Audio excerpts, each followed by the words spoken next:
Dear students, आज हम लोग क्लास 11 के चैप्टर कोऑर्डिनेट ज्योमेट्री का first chapter straight line start करते हैं। कोऑर्डिनेट ज्योमेट्री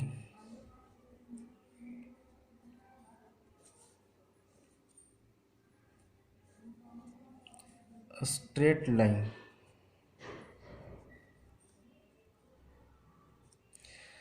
स्ट्रेट लाइन चूँकि हम लोग पढ़ना चाह रहे हैं, इसलिए सबसे पहले इसका डेफिनेशन थोड़ा जान लें कि स्ट्रेट लाइन हम लोग किसको कहेंगे। इसका डेफिनेशन कहता है कि it is the set of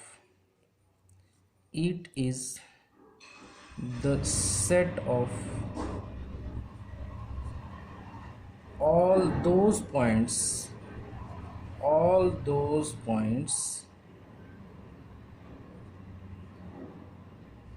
which are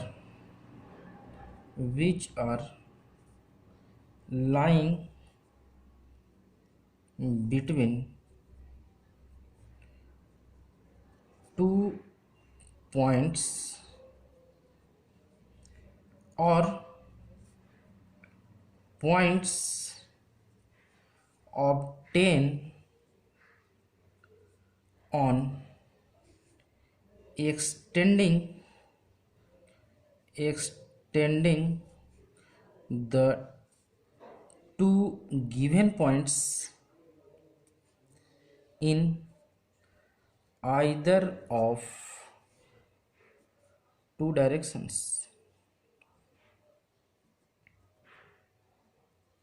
देखिए, स्ट्रेट लाइन का डेफिनेशन क्या कहा? It is the set of all those points which are lying between two points और points obtain on extending the two given points in either of two directions. इसको हम लोग ऐसा थोड़ा देखें, जैसे दो पॉइंट दिया हुआ है ए और बी, तो ये स्ट्रेट लाइन क्या कहा कि इसके बीच के जो ढेर सारे पॉइंट्स होंगे, इन पॉइंट्स का सेट या फिर आइदर इन टू डायरेक्शन, इस साइड में या ए के इस साइड में, तो either in two direction infinite तक हम लोग इसको एक्सटेंड कर सकते हैं। तो ये जो पॉइंट आपको इस पॉइंट्स का जो कलेक्शन मिलेगा, this is a straight line. ऐसे हम लोग कहते हैं स्ट्रेट लाइन का कैरेक्टरिस्टिक्स है कि it does not have fixed length. इसका कोई फिक्स लेंथ नहीं होता है, क्योंकि इसको infinitely either in two direction extend कर सकते हैं। हम लोग ये भी कहते हैं कि a straight line is one dimensional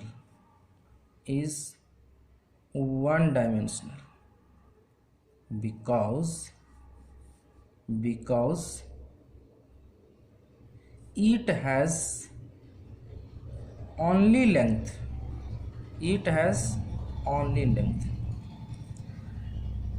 straight line में केवल क्या होता है? लेंथ होता है। इसका किसी प्रकार का ब्रेथ या विड्थ या हाइट नहीं होता, इसलिए स्ट्रेट लाइन क्या होता है? वन डायमेंशनल होता है। अब देखिए, स्ट्रेट लाइन को का जो फर्स्ट चैप्टर है, इसमें जो कुछ इम्पोर्टेंट फार्मूलाज जो हैं वो है, number 1 distance formula.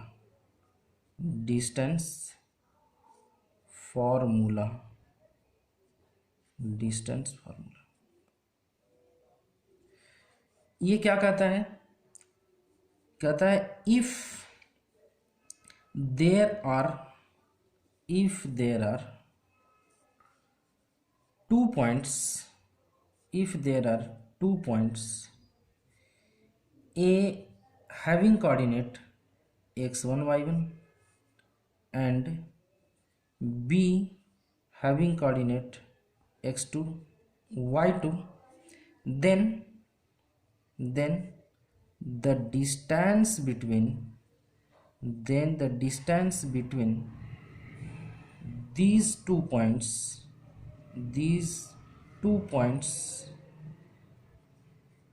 is given by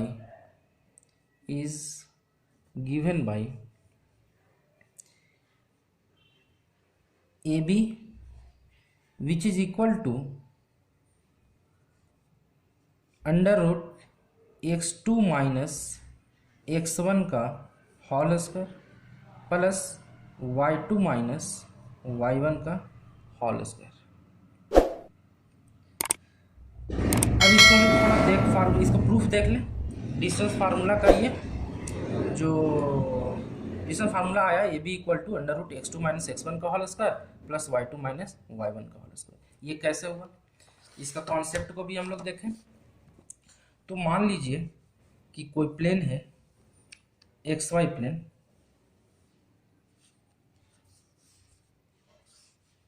जिसका ये ऑरिजिन है। कोई दो पॉइंट A और B है प्लेन में, जिसका कोऑर्डिनेट x1 y1 और B एक पॉइंट है जिसका कोऑर्डिनेट x2 y2। ठीक है, तो इसके बीच का जो डिस्टेंस देगा वो क्या देगा, ये ए बी देगा। इसको प्रूफ करने के लिए हम लोग क्या कर रहे हैं कि ए से एक परपेंडिकुलर डाल रहे हैं एक्स एक्सिस पर और बी पॉइंट से एक परपेंडिकुलर डाल रहे हैं एक्स एक्सिस पर। चलिए इसका नाम हम लोग दे दें एल एम, और एक परपेंडिकुलर ड्रॉ कर रहे हैं बी एम पर ए से, जिसका नाम हम लोग एन दे देते हैं। ठीक है, तो देखिए यदि ए का कोऑर्डिनेट x1 y1 है, इट मीन्स ऑरिजिन को डिनोट हम लोग ओ से कर रहे हैं। तो ऑरिजिन से एल पॉइंट का जो बीच का डिस्टेंस होगा वो क्या होगा, x1 होगा, और ए से एल के बीच का जो डिस्टेंस होगा वो क्या होगा, y1 होगा। ठीक है, इसी प्रकार आप देख सकते हैं बी का जो डिस्टेंस होगा वो ऑरिजिन से ये क्या है, x2 है, और ये जो डिस्टेंस है बी पॉइंट का जो डिस्टेंस एम से होगा वो क्या होगा, y2। ठीक है, अब देखिए तो एल एम का डिस्टेंस कितना होगा, चूंकि ओ से एम का डिस्टेंस x2 है और ओ से एल का डिस्टेंस x1 है, तो आप देख सकते हैं कि एल एम का जो डिस्टेंस होगा वो हो जाएगा x2 माइनस x1, और चूंकि एन जो है वो एल एम के पैरेलल है, तो आप कह सकते हैं कि एन का जो डिस्टेंस होगा वो एल एम के बराबर होगा। मतलब एन इक्वल टू कितना हो जाएगा, x2 माइनस x1। अब देखिए b से m का डिस्टेंस कितना है, y2, और a से l के बीच का डिस्टेंस कितना है, y1। तो आप देख सकते हैं कि n से m के जो बीच का डिस्टेंस होगा ये भी तो y1 होगा, क्योंकि आपका l क्या है, पैरेलल है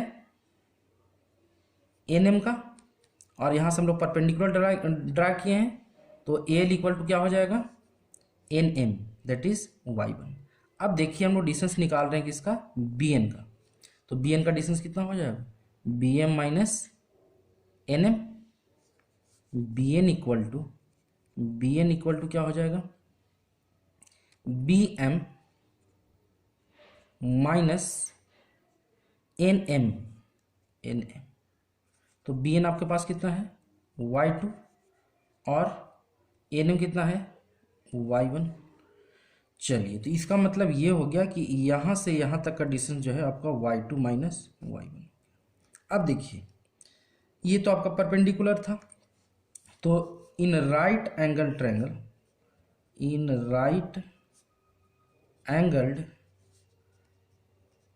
ट्रायंगल क्या हो जाएगा,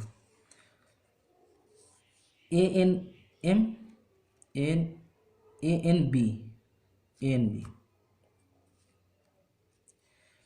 तो बाई पाइथागोरस थ्योरम हम लोग क्या जानते हैं कि हाइपोटेनस का स्क्वायर जो होता है वो बेस का स्क्वायर और परपेंडिकुलर का स्क्वायर के सम के बराबर होता है।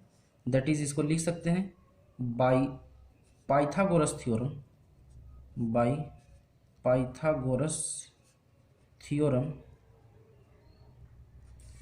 ए बी का स्क्वायर इक्वल होगा ए एन का स्क्वायर प्लस बी एन का स्क्वायर का।